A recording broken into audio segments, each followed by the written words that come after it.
안녕하세요. 3년차 직장인입니다. 요즘 주변에서는 AI를 정말 많이 쓰는데 우리 회사 팀장님은 AI에 대한 거부감이 엄청 심해서 AI는 무책임한 도구다. 그거 쓴 거면 네 생각 아냐 이런 말을 수시로 하세요.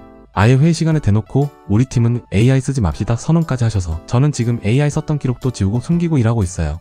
근데 솔직히 너무 비효율적이에요. 반복 업무도 많고 뭔가 토태되는 느낌입니다. 이럴 땐 어떻게 해야 할까요? 안녕하세요, 신사고찰 이이사입니다. 자, 오늘은 좀 진짜 많이 나오는 주제 중에 하나입니다. 바로 AI를 쓰지 말라고 하는 상사가 있으면 어떻게 하지? 라는 이야기죠.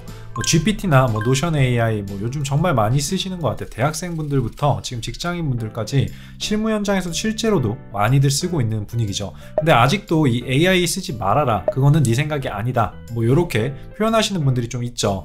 어떻게 보면 지금 사연 보내주신 이분이 딱 그런 케이스인 것 같거든요. 근데 팀장님이 자, 우리 팀은 그런 걸 쓰지 마세요로 공식 석상에서 얘기를 했어.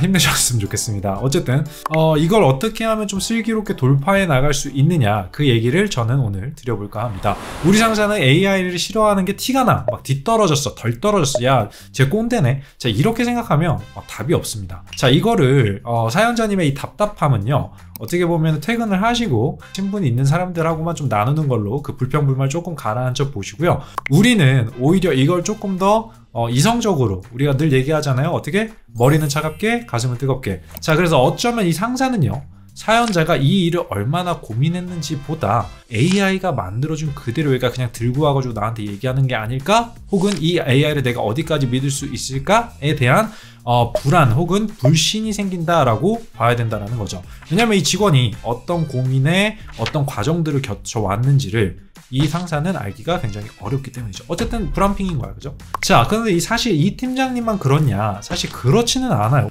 이런 심리는 어디서 확인할 수가 있냐면요, 이렇게 한번 생각을 해볼게요. 시대를 불문하고 이런 불안핑들은 많았다. 어떤 거냐? 엑셀을 저희가 많이 다루니까 엑셀에 대한 이야기들을 한번 드려볼게요. 그 시대에 이 엑셀들을 많이 활용하지 않으셨던 분들 무슨 얘기예요?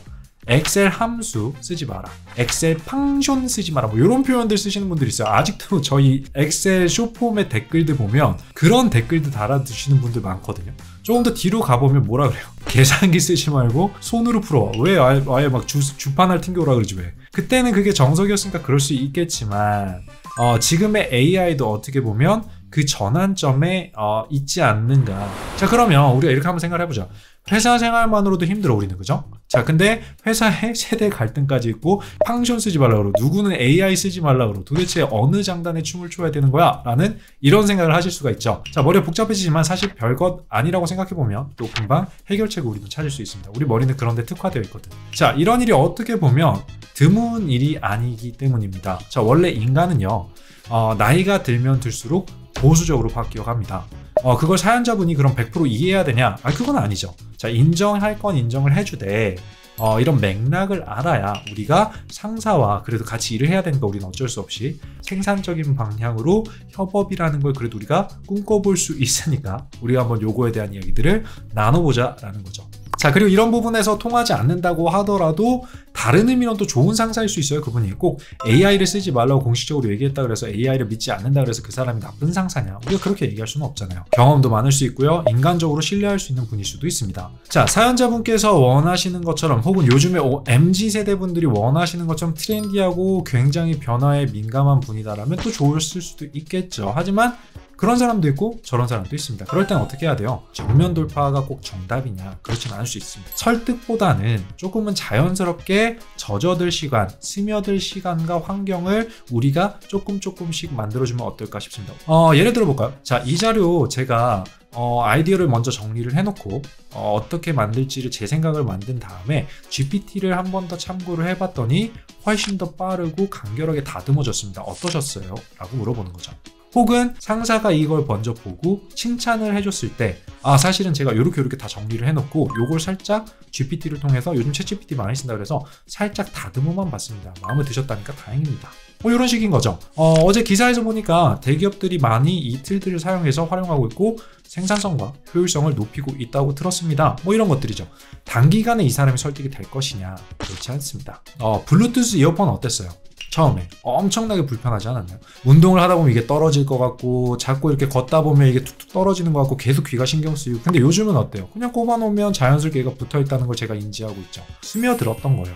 자, 지금 안 쓴 사람 거의 없잖아요. 이미 시대가 AI 시대로 접어들고 있기 때문에 그분들도 분명히 이 AI에 빠져들게 될 겁니다. 아직은 이 상사의 기준이, 이분의 기준은 제가 봤을 때는 정성적인 내용들을 많이 보려고 하시는 걸 수도 있고, 물론 아까 말씀드린 것처럼 불안핑일 수도 있습니다. 불안핑이라고 얘기해서 우리가 이분을 뭐 폄하하거나 그렇게 표현하는 게 아니라 사실 저도 그래요. 저 또한 마찬가지로 이걸 과연 내가 믿을 수 있는 건가? 이 데이터가 과연 확실하게 뭔가의 데이터를 근거로 한, 기반으로 한 그런 내용인가? 그리고 이걸 내가 레퍼런스로 했을 때 문제가 없는 내용인가는 시대를 불문하고 누구나 다 체크를 했었던 겁니다. AI 존재를 먼저 앞에다 부각시키기보다는 이 상사분 같은 경우는 AI를 제가 썼습니다 라고 해버리면 난 정성 안 들였어요, 네 말 무시할 거예요 라고 밖에 안 들리잖아요. 결국 평가가 어떻게 되겠어요? 손해만 볼 수밖에 없다라는 거죠. 그럼 이제 어떻게 얘기하면 좋아요? 다시 한번 말씀드리지만 상사가 분명히 먼저 관심을 볼 때가 분명히 있습니다. 야, 이거 네가 평소에 쓰던 것보다 너무 문장이 간결하고 잘 다듬어졌는데? 야, 너 갑자기 이렇게 실력이 늘어서 오늘 마음에 드는데? 분명히 이렇게 먼저 접근할 때가 있을 겁니다. 그 틈을 노리면 돼요. 예를 들어서 이런 자료도 AI로도 만들 수 있어? 이런 식으로 궁금증을 살짝 보일 때 생각을 해보세요. 상사분들은 아래 직원분들께 아닌 사람도 있지만 이런 것들, 요즘 트렌드들 이런 것들 살짝 물어볼 때 민망해하면서도 물어보는 게 분명히 있습니다. 왜? 자기 자식들한테 못 물어보거든요. 그러면 뭐 하면 돼요? 그 기회를 잘 잡아주면 되겠죠. 사실 저도 이런 거 한번 참고를 해본 적이 있습니다.